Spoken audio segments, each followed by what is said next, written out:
You are listening to a Sunday morning message from River Corner Church. We are a simple community of Jesus followers in Lancaster, Pennsylvania. Learn more at rivercornerchurch.com. So it's so good to be here. If you don't know me, my name is Robert Brody. I'm pastor at New Danville Mennonite Church, one of your sister churches right down the road. For a while, I was bishop here in the district. I've since moved on from that. I'm still a bishop, but my role's changed. I work with new and emerging churches that are doing things kind of in a different way, and that's kind of exciting for me. And in fact, after this, I'm traveling out to Franklin County to talk with the churches out there about some new ideas. So good stuff, although it's a long drive, I gotta say. But anyway, it's very good to be with you all. So many familiar faces. It's great to get together again. As was already mentioned, we're doing the Way of the Cross as we move into Easter here. And my role today is to talk about surrender. Because Jesus going to the cross, I mean, it was surrender to do so. So, as it says in Luke, and he said to them all, "Whoever wants to be my disciple must deny themselves and take up their cross daily and follow me." Right? Jesus said this as he was getting ready to head to Jerusalem, that being a disciple takes surrender. And it's funny, after he said this in Luke 9, later on in the chapter, the disciples start arguing about who's going to be the greatest in heaven, which is really the opposite of what Jesus was telling them. That if you're really going to follow the way of Christ, it demands sacrifice and surrender. And we're going to look at that today. He goes on and says, "For whoever wants to save their life will lose it, but whoever loses their life for me will save it. What good is it for someone to gain the whole world and yet lose or forfeit their very self?" Now, when Christ talks about this, remember, he's talking from a kingdom perspective. We see life in this physical world, and that's a real thing. But the reality is the time you spend on the earth compared to your time in eternity is just not even comparable. Right? Eternity is forever, and it's even hard to wrap our heads around that. So Jesus says, really, if you're going to invest wisely, give up what you have here for what you're going to gain there. And of course, Christ didn't just say that, he lived it. Right? Paul relates this to the Philippians when he says, "In your relationships with one another, have the same mindset as Christ Jesus, who being in very nature God," I mean, he was God, "did not consider equality with God something to be used to his own advantage. Rather, he made himself nothing by taking the very nature of a servant, being made in human likeness. And being found in appearance as a man, he humbled himself by becoming obedient to death, even death on a cross." Do you remember when Jesus was in the garden before he went to the cross and he prayed to the Father? He said, "Hey, you take this cup from me. Right, Father, I don't want to do this." I mean, he didn't want to suffer and die. And yet he said, "Not my will, but yours." He surrendered to God's will for our sakes. So I know many of you know that already. If you've been a churchgoer for any length of time, you understand the story of the cross and the sacrifice that was made for us.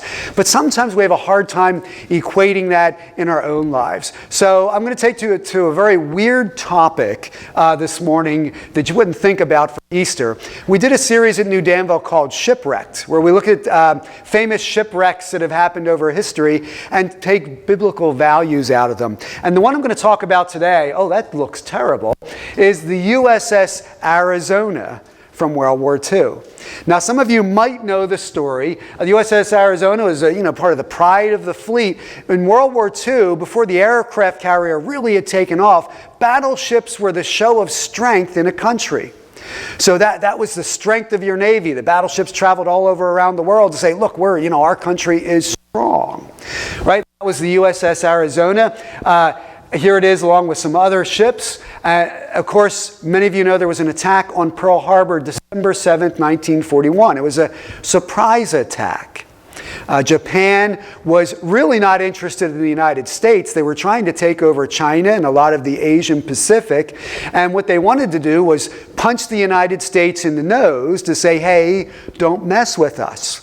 And they thought if they could take out our fleet, then we couldn't do anything to them while they were taking over most of Asia.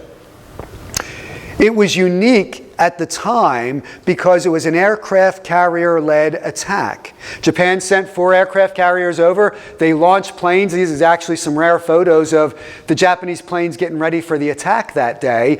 And here's a shot from one of the Japanese planes as they were bombing the ships in Pearl Harbor. It was a Sunday morning. There were church services going on. No one was ready for any of this. In fact, when they found the Japanese planes on radar, they thought they were just some of our own planes flying into the port.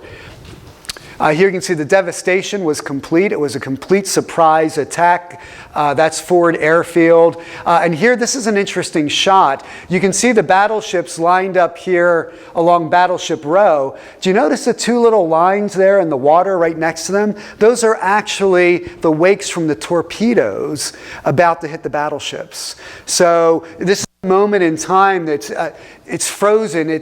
There are people about to die from all of this. You can even see in front of the one ship there's sort of a darker patch. That's the oil already coming out of the ship because it had already taken hits. And the Arizona, of course, there was a lucky strike. One of the bombs went right down through the deck into where the ammunition was stored. And the ship had such a violent explosion, it raised 6 feet in the water. Imagine a battleship raising up 6 feet. Pearl Harbor dead. There were 2,400 soldiers who died. Over 1,100 of them were on the Arizona alone from that catastrophic explosion. Now you might be thinking, all right, what does this have to do with Easter and surrender? Well, let me tell you about some of the people who were involved in this. Before I do that, I have to mention something else that happened. This was such a bruise to the United States ego that the president decided we have to do something to show that we're not just going to roll over, that we are strong and we can strike back. So something called the Doolittle Raid was put together. It was named after the commander who led it, Doolittle, and we launched our own aircraft carrier attack with bombers. Bombers had never been launched from an aircraft carrier before. So they did a lot of practice, but they weren't even sure it was going to work. But they launched these bombers to attack Japan itself, the mainland, and the bomber pilots knew they did not have enough fuel to come back. So the idea was they would bomb Japan and go over to China and land there. On one of the planes, there was a bombardier. His name was Jacob, and his plane was hit in the windshield. And because there was so much air force against that, they had to ditch their plane, and he would later be captured. And I'll talk about him in a second. But anyway, in the midst of all of this world war that was going on, there were individual people who ended up making sacrifices that I want to tell you about. And the first one is Peggy Cavell. Peggy Cavell was the daughter of missionaries in Japan. And as things started to heat up right before the war, her parents realized they better get out of the country, so they flew to the Philippines and started doing missionary work there.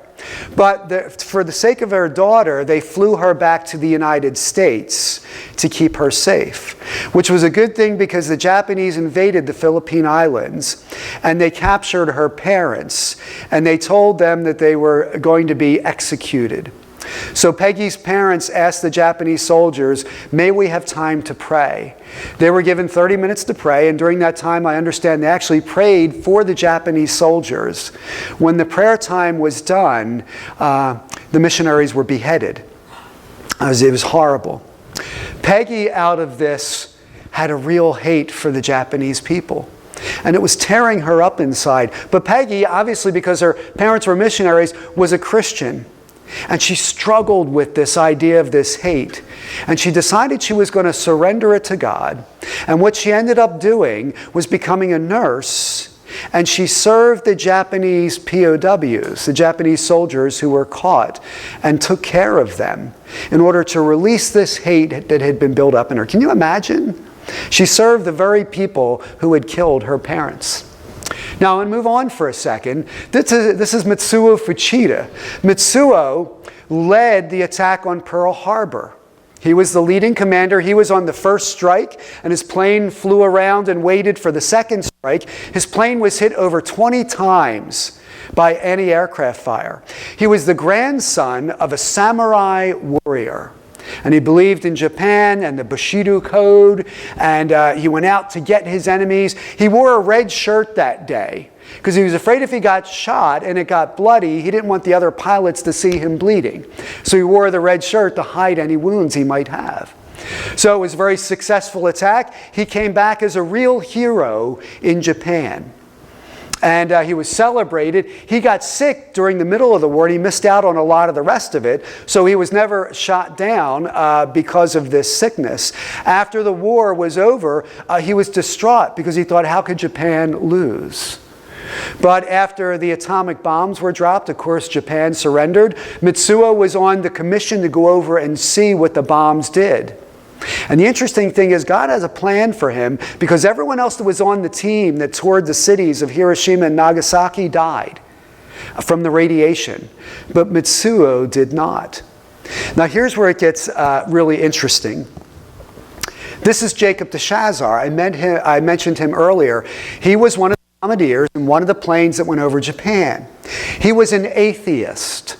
When his plane went down, he was captured by the Japanese, and he was a POW for 40 months. He spent 34 of those months in solitary confinement. He saw 3 of his crew shot by firing squad, and 1 died of starvation.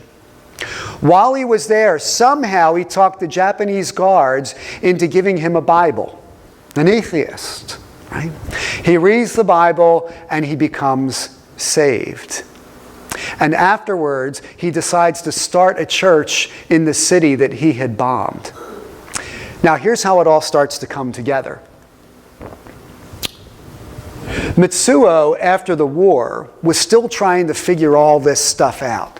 How could the Japanese lose, right? What happened here? And he thought, man, we should be after revenge. And he ended up running into his flight engineer, the guy that used to take care of his plane, who had been caught during the war. And he went to him and he said, what did the Americans do to you? Did they torture you? And his flight engineer said, no. They took care of us and they fed us. And there was a nurse there and we called her the angel. And she cared for me.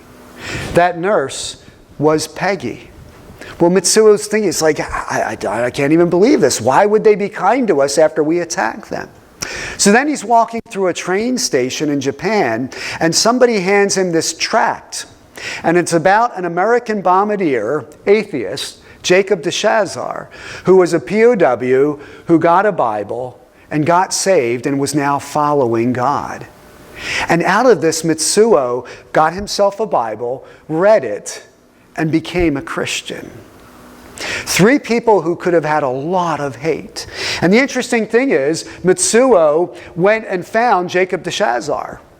Right? He went to his door and Jacob said, well, I know who you are. And they started doing Billy Graham crusades together and traveled the United States and Japan telling their story, moving the hearts of thousands of people. 2 men who should have hated each other and yet surrendered that hate for the cause of Christ. And for Mitsuo, especially after hearing about Peggy Cavell surrendering her hate.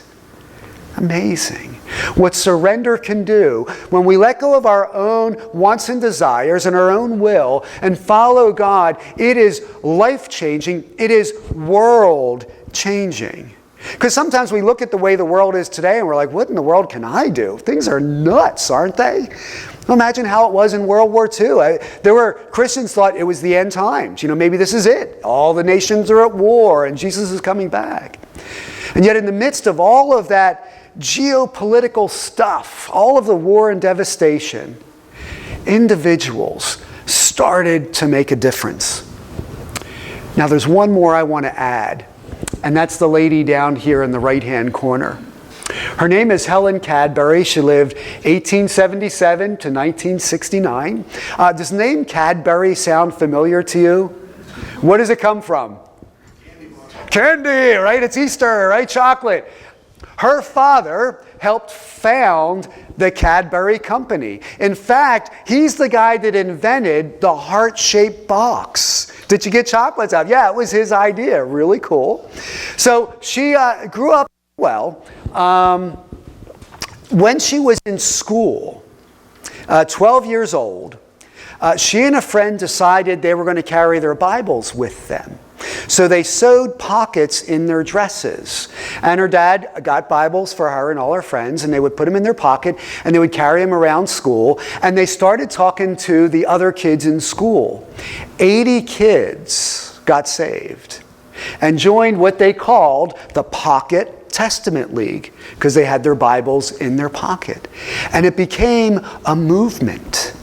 So they started distributing Bibles all around the world. In World War I, as the soldiers were getting ready to go into battle, they were handing out Bibles.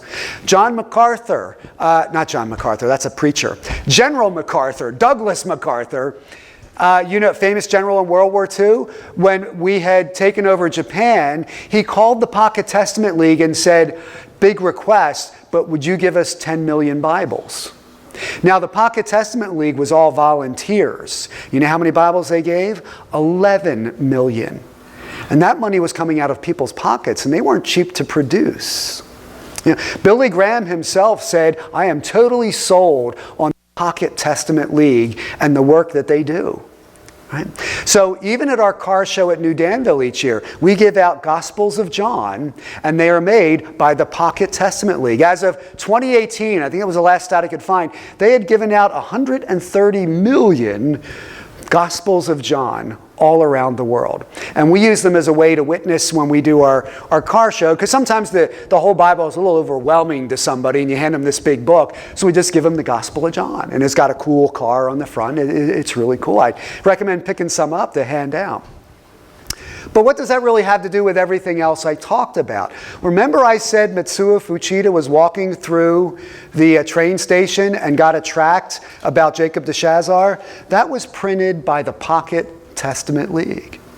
So this little girl at 12 years old started something at her school that became an international thing that affected the grandson of a samurai warrior, that gave the story of an atheist bombardier that led to salvation not just for them, but testimony given around the world in evangelical circles and revivals.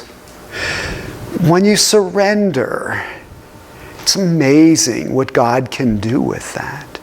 And again, we talk about surrendering our lives for Christ. Christ gave his life for us, so we should give our life for him. But sometimes we're not sure exactly what that looks like. But when we look at, these people who sacrificed their lives, it was specific things. For them, it was hate. Right? And for Peggy, it was, giving up. She just had a career as a nurse here at home doing it. But no, she went to the Japanese. Jacob de Chazar starting a church in Japan. Mitsuo Fuchida coming over here. Can you imagine? I mean, people were angry over that surprise bombing. And here's the guy that led it, willing to come humbly into the country he bombed to tell of his transformation in Christ. And that is huge surrender. So I don't know what surrender looks like for you. There are things in all our lives that we have to give up. I struggle sometimes with materialism. I'm a bit of a collector. I collect all kinds. For a while it was Hot Wheels. Some of you heard we were doing Hot Wheels at church. Do you know we have 1,000 feet of Hot Wheels track? Yeah, sometimes I'm proud of that. Sometimes I'm like, Robert, maybe that was a little bit too much, and we've got that model train layout down in the basement of the church and everything. And it does bring people in, but at the same time, sometimes I get a little bit possessive of that stuff. And I've had to tell our train guys at church, we've got a 30-foot long layout, and now it's up all year long. They twisted my arm for that, which didn't take a lot of twisting. But a couple times, we've had some kids come in that are very handsy. We had a $300 engine that was broken and other stuff, and it looked like a tornado came through. I had to say to the guys and myself, if we're going to do this and it's going to be a ministry, this stuff's going to happen, and we have to be okay with that. I think there's things in our lives we have to let go of. Those of you who know me, I'm from Philadelphia, and that means that I know how to drive and the rest of you don't. Lancaster County, man, I'm telling you guys, there's this thing on the floor. It's called a gas pedal. You ought to try it sometime. No, I'm sorry. No, I'm not really sorry. I'm from Philadelphia. I told this story here once before, and I'll just remind you again. I was following somebody, and they weren't using their turn signals. And we had the first intersection, they were turning, and so was I, and they didn't put a turn signal. I'm like, oh, come on. It's not that hard. Got to another intersection, and we must have been going the same way because they were turning the same way as me, and they didn't use their turn signal. And I'm just getting irritated. They know where they're going. I don't. You need the signal, so I know. Got to the third intersection, and I was ready to be furious. And you know what? He put his turn signal on. And you know what? I was mad because I couldn't be mad anymore. And I thought, all right, there's something there that I need to tend to. You know, and I've got some anger. I need to surrender. There are a lot of things. So for you, as we celebrate what Christ did in the resurrection, this overcoming of death, I also want you to remember the part in it that is the surrender, right? For I am not ashamed of the gospel, because it is the power of God that brings salvation to everyone who believes. That was Helen Cadbury's lifelong verse. You know, she surrendered her own will to go out all over the world to give out gospels, and she wasn't afraid to do it, right? Because she had surrendered to God's will. 4 people who surrendered their lives that have changed the world we live in. What could happen here if each of you figured out what it is in your life you need to let go of and just serve Christ? Because, wow, we've got a world that really needs to hear from you. You know, we see it in the news every day. What are you personally going to do to let people know that there is a light in the world, and that's Jesus Christ? I hope you'll figure that out. Father, thank you for this time together. Lord, this is one of those things where I preach something that I haven't mastered yet. I think we're all on the journey. But would you keep us mindful of the life of Christ? First off, that we have this joy in our salvation, this hope, knowing that we're going to be in heaven with you. But would you also keep in our hearts this idea that we need to surrender self and take on your will? Not to our detriment, but to our benefit. Because to live a life well for you is incredibly rewarding. Both here on this earth and, of course, what we'll receive when we get to heaven. So, Lord, would you continue to work on us? Be patient with us because we are a messed up people. And show us how we can best serve you. We ask it in the name of Christ. Amen. Okay. Whoever wants to be my disciple must deny themselves and take their cross daily and follow me. I hope you'll follow Jesus Christ.